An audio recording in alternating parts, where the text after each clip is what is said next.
বাংলাদেশের মানুষ অনেক প্রত্যাশা নিয়ে বর্তমান সরকারের দিকে তাকিয়ে আছে।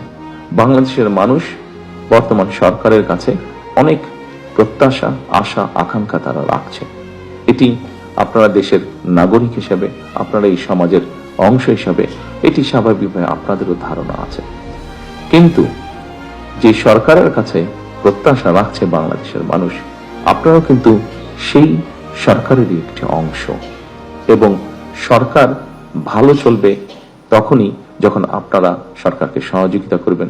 সরকার যদি ভালো করতে না পারে, স্বাভাবিকভাবে সেটির অংশীদার আমি, আপনি, আমরা সকলেই সেটির অংশীদার হব।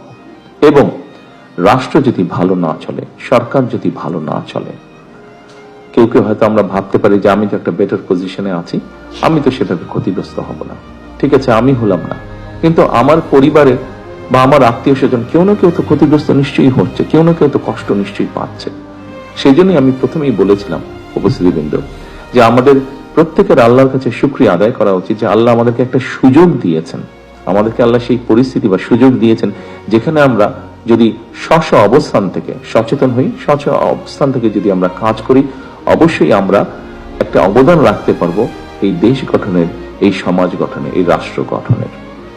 আজকের এই মত বিনিময় অনুষ্ঠানে আমি আপনাদের সকলের কাছে, আপনাদের একজন সহকর্মী হিসাবে আপনাদের সকলের কাছে সেই প্রত্যাশাই করব যে আসুন আমরা সকলে সেই রাষ্ট্রটিকে গড়ে তোলার চেষ্টা করি, দেশের মধ্যে সেই পরিস্থিতিটা তৈরি করার আমরা চেষ্টা করি সকলে মিলে, যেই পরিস্থিতিতে মানুষ স্বস্তি বোধ করবে।